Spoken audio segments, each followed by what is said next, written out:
Our guest today, junior Jalen Milroe, is the starting quarterback for the Alabama Crimson Tide. Last season, as a first-year sophomore starter, he led Alabama to the college football playoff. Along the way, he accumulated over 2,800 yards passing, 23 touchdowns, while rushing for another 531 yards and 12 scores.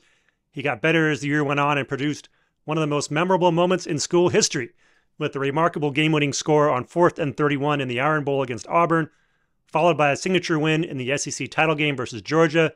He finished sixth on the Heisman vote last year. He's the leading returning vote getter, enters this season as one of the favorites for the trophy, and the Tide open with Western Kentucky on Saturday. Jalen, welcome to the official Heisman Trophy Podcast once again.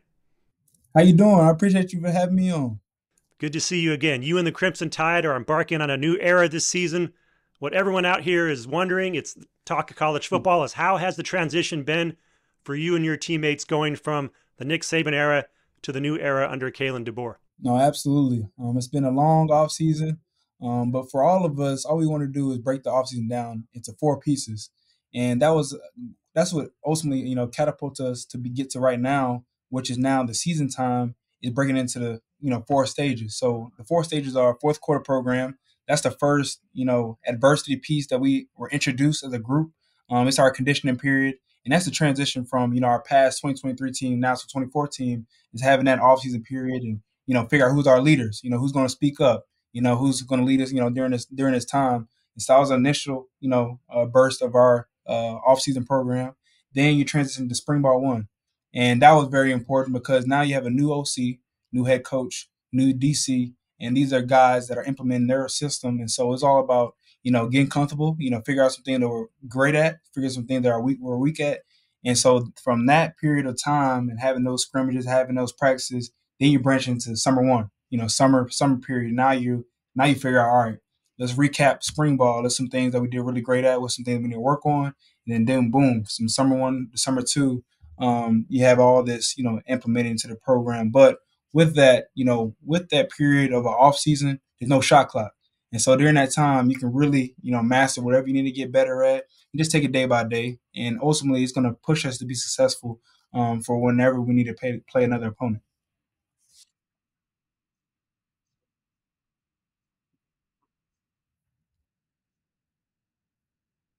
I'll say for us, I think one thing that we have to have as a starting mindset is always look and then try to improve, seek all information from our coaches and from our teammates. And so I'll say when it truly clicked, I'll say, once everyone's confident. Once everyone's confident, that's when you play at an elite level. And that's something I'm seeing from the guys right now is that they switch the gears from being in part to now we're steadily going. We're steadily pushing through adversity, pushing through all phases of our offense. And then so that's going to catapult us to reaching all that we want to do. And so everything that we do, we're trying to be detail oriented, be ball dominant, and try to master every area of the game, which is being explosive. So I say that we definitely open our eyes to that, and it's been great to have the coaches that we have right now because they're going to push us. At what point in one of those four segments did you guys really start to feel like, hey, this is, things are starting to really come together? I'll say for us, I think one thing that we have to have as a starting mindset is always look and then try to improve, seek all information from our coaches and from our teammates. And so I'll say when it truly clicked, I'll say, once everyone's confident. Once everyone's confident, that's when you play at an elite level. And that's something I'm seeing from the guys right now is that they switch the gears from being in part to now we're steadily going. We're steadily pushing through adversity, pushing through all phases of our offense. And then so that's going to catapult us to reaching all that we want to do. And so everything that we do, we're trying to be detail oriented, be ball dominant, and try to master every area of the game, which is being explosive. So I say that we definitely open our eyes to that, and it's been great to have the coaches that we have right now because they're going to push us. You were a team captain last year, so it seems like DeBoer relied on you a lot in the offseason. What were those early one-on-one meetings with him like? I'll say one thing that was awesome that he opened his heart, and so during this period of time, I really got to know him and built a great relationship with him. It's nothing greater than a head coach and quarterback relationship. And so to have that experience and have this opportunity with him has only got me better as a leader and as a quarterback. And so I'm steadily going to be leaning on him through this process, as we go through the season and as we embark on, the journey that we're going to be on. I think it's been very, very important. And so I learned a lot under Coach DeBoer, and, I'm steadily learning with him. And so I think that what's best for anybody is just try to be um, a sponge for all information. Obviously, Nick Saban's a legend, 7 national titles. But as a quarterback, you had to be, I mean, he was always a defensive guy, right? Yeah. But as a quarterback, you had to be a little bit like tickled to know that the new coach is basically a guy known for breeding quarterbacks. What do you think about that? No, absolutely. And so in that perspective, you got to think this guy, Coach Saban, is a defensive minded coach. So if you flip gears and you try to seek information, you try to say, all right, what are some things that you see in the defensive end that's trying to stop the offense so that we can have negative plays and aren't successful? All right. And so for me, that's the kind of things that I try to learn is maybe, whether it's the quarterback's eyes, what are some things that you should do to try to hold the near safety and little things like that. And I'll say, having a defensive minded head coach, every practice was intense. It was a game feeling every practice was it felt like a game because of how great our defense was when it came to details and it came to preparation and of course being led by Coach Saban. And so of course everything looking outside in it's the defensive head coach, but you got to look at it in a quarterback perspective that it's been awesome because it just got me better.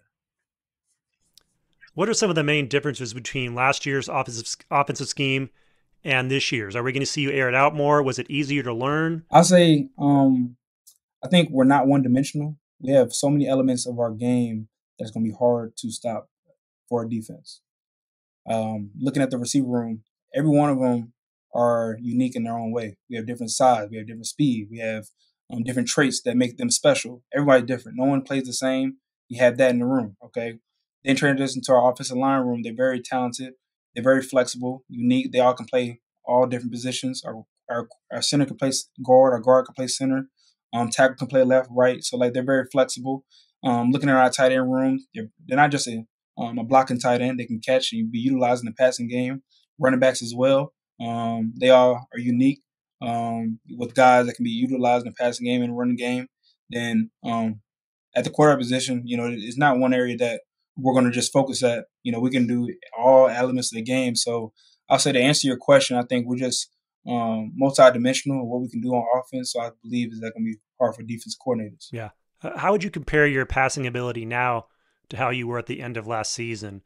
And what's the one thing that DeBoer and Coach Sheridan stressed to you as they installed this new offense? Number one, they believe in me. That's something that they emphasize each and every day, that they believe in me and understand me as a player, how I play. I think one thing is that every player is unique in their own way. Every player doesn't need to play like someone else, and that's okay. And that's something that's been emphasized. And when it comes to this period of off season, you can branch into pods of what some things I like, dislike, as far as installing plays and stuff like that. But one thing I can say, um, as we continue to move forward, it's going to be very important for the confidence of each player in the room. And so, speaking, in myself, and that's something that I have with the coach that they're just confident in me. So, I think that's the biggest thing from last year and this year is that as we're moving forward with this process, it's all about doing things that's going to help and be beneficial for the whole offense as a whole. And Coach Saban, I got to use his analogy, man. He said, be a point guard with the football, distribute the balls to the playmakers and allow them to make explosive plays. You simplify it that way, that makes the job of the quarterback much easier. And so that's what I try to do as much as possible. You got a bunch of young guys stepping into some new roles on the offense. How are they adjusting to the new scheme? And who do you think will be a breakout player for the Crimson Tide? Absolutely. With that, I try to do much reflecting. And I remember coming into college and realizing, where you need to, as far as taking your game next, game two and, trying to figure out the ways, some of that around. But what I can say about the young guys is that the veteran crew that's in each of the rooms have done a really good job influencing those guys in a positive way. We have great leaders of coaches that demand excellence, they're big on details. And so when you have that, you're going to have that relentless pursuit to continuous improvement that Coach DeBoer emphasizes to our team each and every day.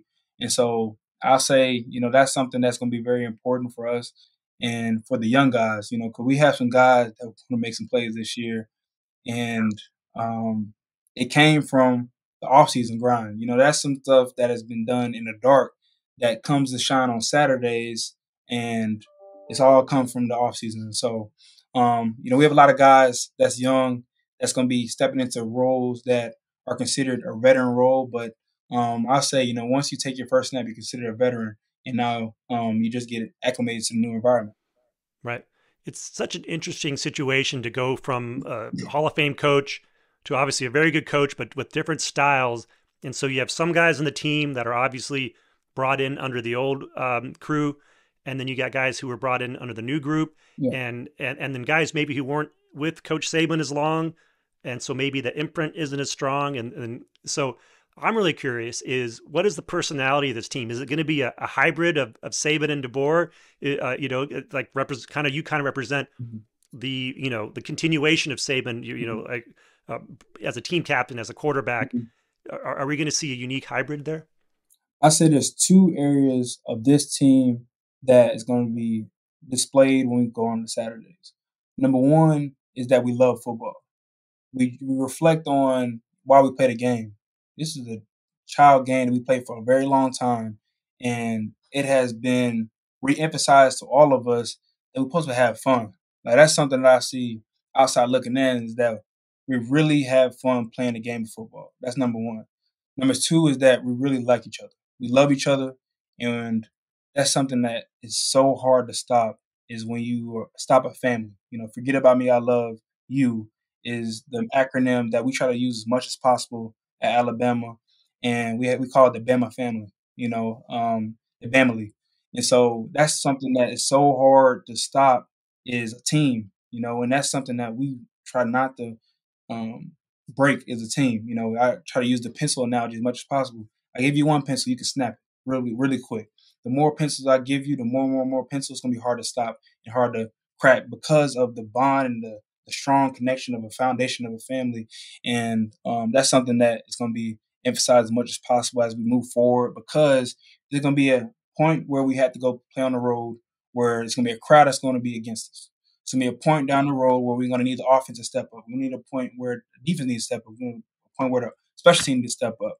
And where it all falls down into is team, and just reflecting on us. You had a very busy offseason. You're featured on the new EA college football video game. You took a trip to New York City and met a Yankee, Aaron Judge, and exchanged some gifts. Tell us how that particular trip came about and what it was like hanging in the Big Apple with Judge. Absolutely. That was my first time in New York. What a great experience, to be able to go to New York. I believe that football is a beautiful vehicle that allows you to expand your horizon in the sense of meeting baseball players, going to see New York, meeting a lot of great people along the way.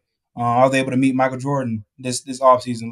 Wow. So yeah, football is a beautiful vehicle. Did he know who you were? Did he know who you were? Is he following your career? Yeah, he did. So that made it even cooler. That was awesome. That's really cool. And so yeah, it was awesome, to have that opportunity. But to speak on the New York trip, it was awesome, to have that, to be able to be an ambassador for the University of Alabama, because that's my biggest goal, just to speak all the great things that the university provides for us as student athletes. Where do you keep your bat that he gave you? Oh, it's upstairs. No one can touch it. Last year I talked to you and you said the slogan for the team was "Let all naysayers know." Is that still your mindset, or is this a different Jalen Milroe with a different approach? I'll say it's the same motto, because no matter if you're doing something right or doing something wrong, there's always better. There's always something that you can try to improve on. And so with that motto, it's just something that just implemented where you can't get complacent.